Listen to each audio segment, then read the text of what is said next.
Hello. Hi there. How are you, Patty? I'm good. Good. Me too, neither. Who are we going to talk about today? I don't know. Actually, I'm thinking we might talk about a little gal named Ruth Etting. Ruth Etting. Ruth Etting was in high school dedicated to her, well, she wanted to be a seamstress. Oh. Yeah. And she made... To be a career girl. Uh-huh.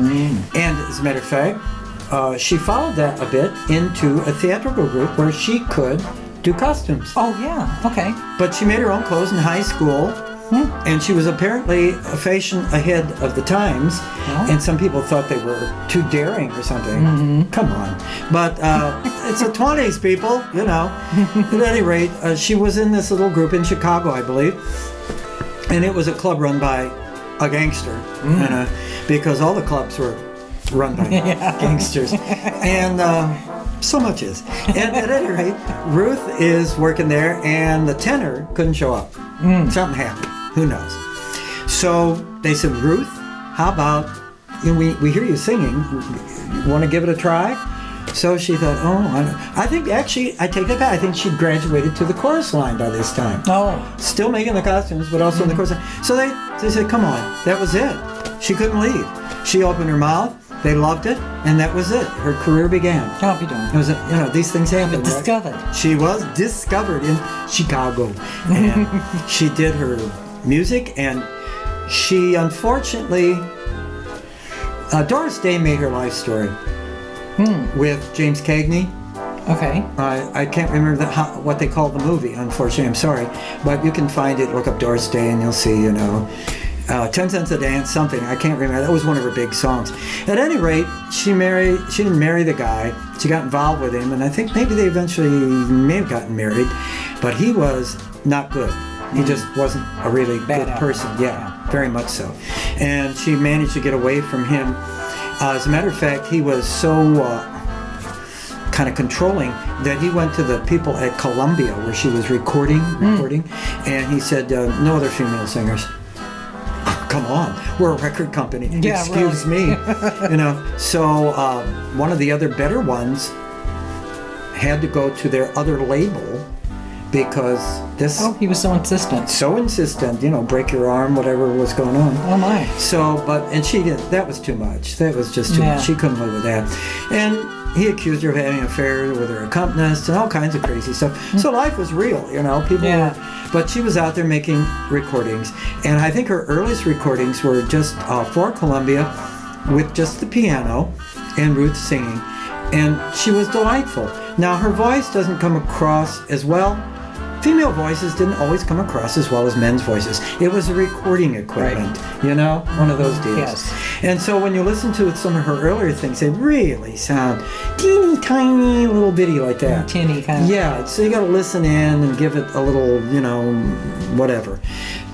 Eventually, orchestras, jazz men wanted to play with her because she was so good at interpreting, and her voice, as soon as the equipment got better, you could hear better, more of her. As a matter of fact, on her later recordings, when she does sing, you get a hint of a deepness sometimes in her voice that you don't get at all in the early ones, at least I hear it, of Kate Smith.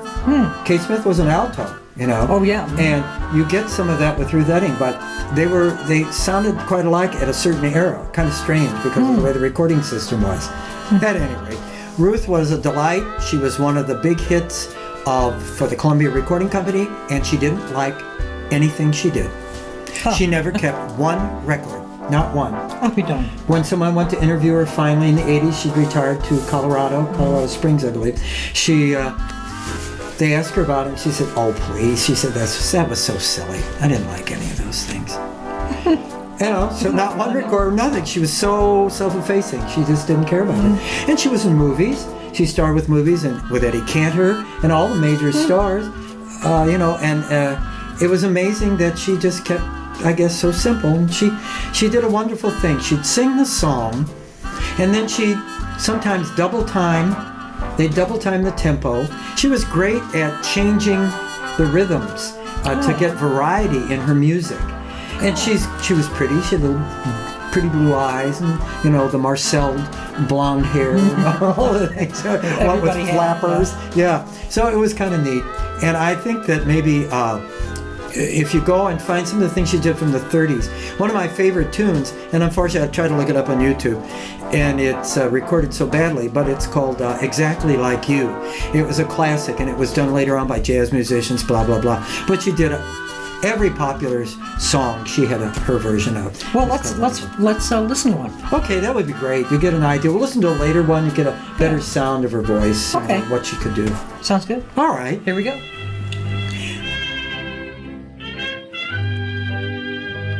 I'm dancing in the moonlight underneath the stars, singing little love songs to my baby,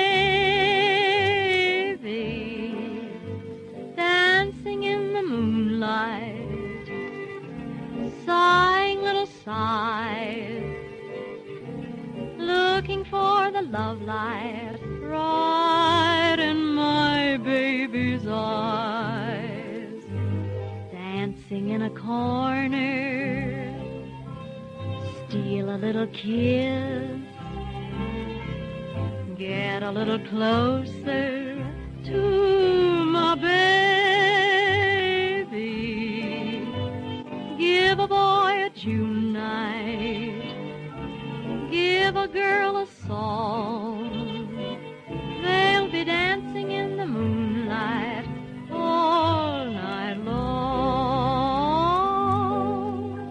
And I don't care what the day may bring, if the birds won't sing and the bells won't ring, if the night will bring a moon, a tune, and you.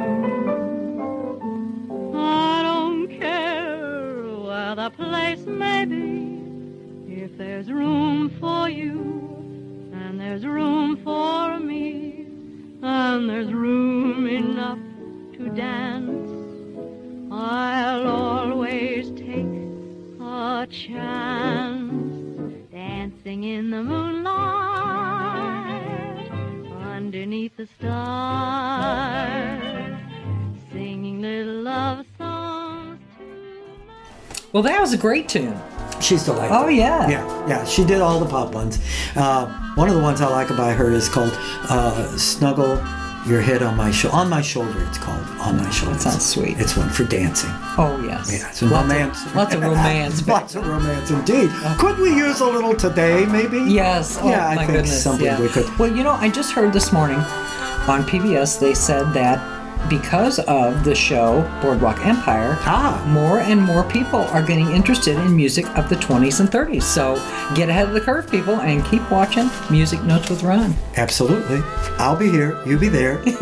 We'll see you next time. Bye-bye.